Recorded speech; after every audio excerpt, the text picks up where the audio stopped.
Individual Muslim men might be very loving towards their wives. My friend Nabil's parents had a beautiful relationship, and so do many other Muslim couples. But there's definitely a problem in the Muslim world.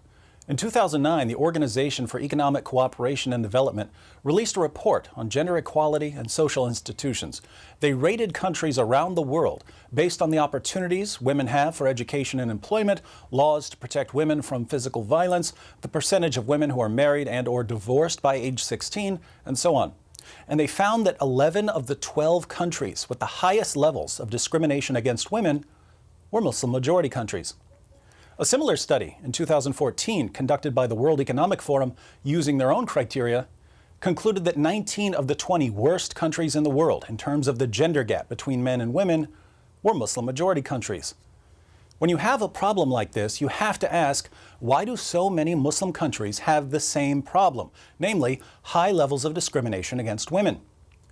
And what these countries have in common is their belief in the Quran. Let's look at 3 verses so we can see the source of the problem. Surah 2, verse 282 of the Quran is a long verse dealing with contracts, but there's an interesting part in the middle of the verse that says, "And get 2 witnesses out of your own men, and if there are not 2 men available, then a man and 2 women, such as you agree for witnesses, so that if one of them, one of the 2 women, errs, the other can remind her." The Quran says that if 2 men aren't available as witnesses, then get a man and 2 women. Here we find the Islamic principle that the testimony of a woman is worth half the testimony of a man. Why is this? Muhammad explains in Sahih al-Bukhari, where he says that the testimony of a woman is only half as reliable as a man's testimony because women are intellectually deficient. They're stupid. This view of the reliability of a woman's testimony has made it enormously difficult for Muslim women to testify against men in court. According to the New York Times, human rights workers have noted that as many as half of the women who report being raped in Pakistan are charged with adultery. Another disturbing verse is Surah 2, verse 223, where Allah tells Muslim men, "Your wives are a tilth for you, so go to your tilth when or how you will." We don't use the word tilth much nowadays. A tilth is a patch of ground that you plow so you can sow your seed.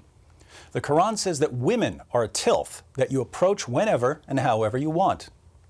The historical background of this verse, according to Sunan Abu Dawud, is that when Muslims moved to Medina, they began marrying women from Medina, and the women of Medina didn't want to have sex in certain positions. One woman told her husband not to come near her if he wanted sex in these positions. She said, "Stay away from me if you want me to do that." The issue was brought to Muhammad, and Allah's response was Surah 2, verse 223. She's your tilth, your field for sowing your seed. Plow her however you want. Notice the wife has no right to refuse her husband's sexual desires. Let's consider one more verse. Some women aren't as quick to obey their husbands as Allah and Muhammad demand, so what are Muslim men supposed to do about rebellious wives? Allah answers in Surah 4, verse 34. Men are in charge of women because Allah hath made the one of them to excel the other, and because they spend of their property for the support of women. So good women are obedient, guarding in secret that which Allah hath guarded. As for those from whom you fear rebellion, admonish them and banish them to beds apart and scourge them. Then, if they obey you, seek not a way against them. If your wife doesn't obey you, you warn her, banish her to a separate bed, and beat her until she does what you say. A study by Human Rights Watch reports that more than 85% of Afghan women are victims of physical, sexual, or psychological violence or forced marriage, and that more than 60% are victims of multiple forms of violence. Why? Because of the Quran. According to Allah and Muhammad, women are stupid, they're the property of men and have to submit themselves fully to their husbands' sexual whims. Those who don't are to be beaten into submission. Numerous studies show the real-world impact of these teachings, and yet we're told by politicians, reporters, and Muslim groups that the discrimination against women in Muslim countries has nothing to do with Islam. But as long as people refuse to confront the actual problem, women in Muslim countries will continue to suffer.